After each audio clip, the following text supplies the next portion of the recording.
कोई भी व्यक्ति जो अच्छा कार्य करता है उसका कभी बुरा अंत नहीं होगा, चाहे इस काल में हो या आने वाले काल में।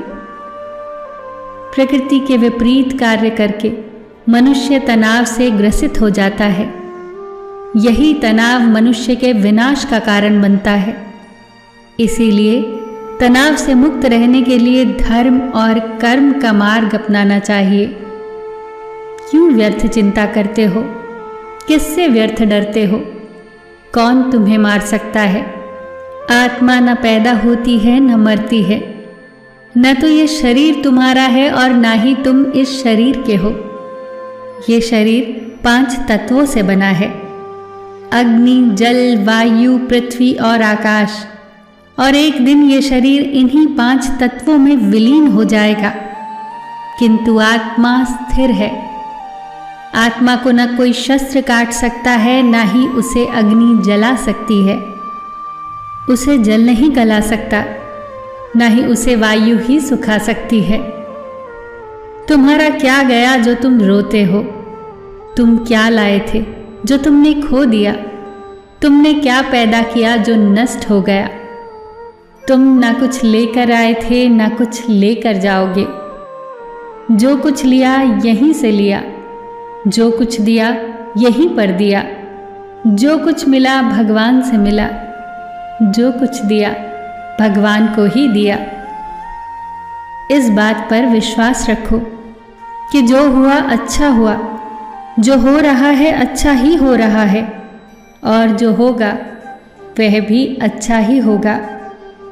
जो बीत गया उसका पछतावा मत करो और भविष्य की चिंता मत करो। वर्तमान चल रहा है। जिसे तुम मृत्यु समझते हो वही तो जीवन है। तुम एक ही क्षण में करोड़ों के स्वामी बन जाते हो और दूसरे ही क्षण तुम दरिद्र हो जाते हो। तेरा मेरा, छोटा बड़ा, अपना पराया, सब त्याग दो, फिर सब तुम्हारा है और तुम सबके हो। क्रोध से भ्रम पैदा होता है। भ्रम से बुद्धि विचलित होती है, और जब बुद्धि का विचलन होता है तो तर्क करने की क्षमता क्षीण हो जाती है। और जब तर्क करने की क्षमता क्षीण हो जाती है तो मनुष्य पतन की ओर अग्रसर हो जाता है। इसीलिए क्रोध से बचना चाहिए। मन बहुत चंचल होता है और मन पर नियंत्रण करना बहुत आवश्यक होता है। जो मनुष्य मन पर नियंत्रण नहीं कर पाते, ऐसे मनुष्य का मन उसकी शत्रु की भांति कार्य करता है और धीरे धीरे व्यक्ति गलत मार्ग की ओर अग्रसर हो जाता है। लगातार प्रयत्न करने से अशांत मन को वश में किया जा सकता है। मन को वश में करना सरल भी है और दुष्कर भी।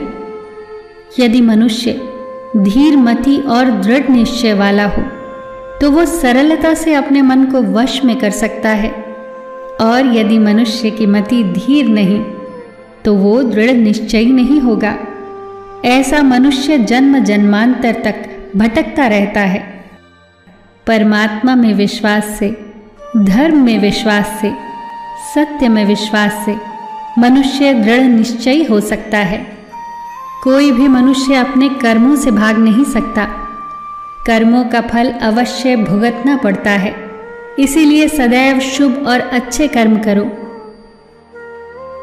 सही कर्म वह नहीं है जिसका परिणाम सदैव सही हो, अपितु सही कर्म वह है जिसका उद्देश्य कभी गलत ना हो।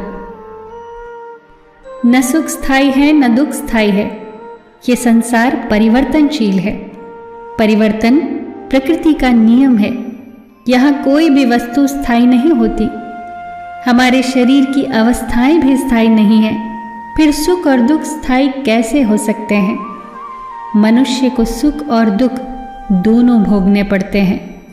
सुख और दुख एक ही चक्र के 2 अर्धभागों के समान है, और ये चक्र चलता रहता है, चलता ही रहता है।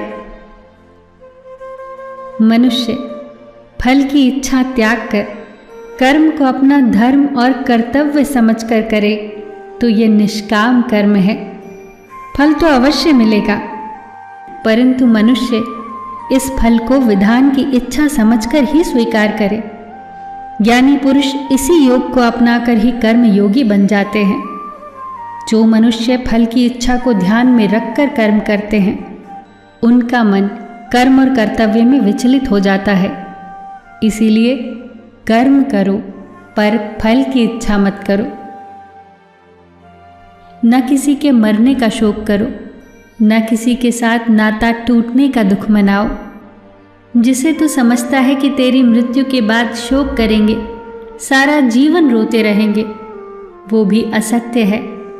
थोड़े ही दिनों बाद उन रोने वालों को तू हंसता खेलता देखेगा। मित्र 4 दिन रोता है, भाई 10 दिन रोता है, पत्नी इससे अधिक रोती है, माता सबसे अधिक रोती है, परंतु सबके आंसू धीरे धीरे सूख जाते हैं और उन आंखों में फिर नए नए सपनों की रोशनी चमकने लगती है। संसार में ज्ञान के समान पवित्र करने वाली कोई वस्तु नहीं है और न ही कोई तत्व है। ज्ञान ही सर्वोत्तम है। जो अज्ञानी हैं, जिनमें श्रद्धा भाव नहीं है, जो बात बात पर शंका करते हैं, संशय करते हैं, वो तो नष्ट हो ही जाते हैं। उन्हें न तो इस लोक में सुख मिलता है और न ही परलोक में। संशय को त्याग कर तुम्हारे भीतर जो मुनि बैठा है, उसे जगाओ और ज्ञान योगी बनो।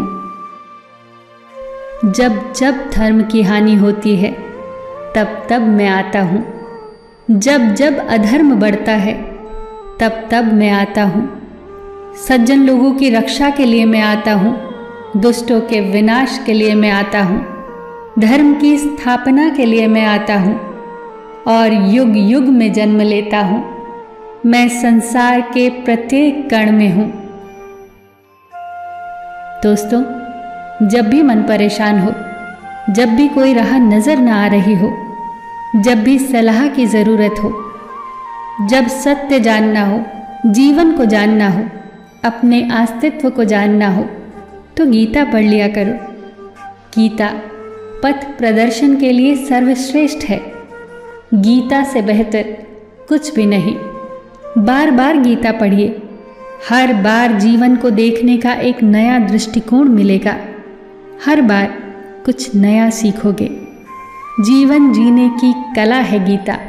पथ प्रदर्शन के लिए सर्वश्रेष्ठ है।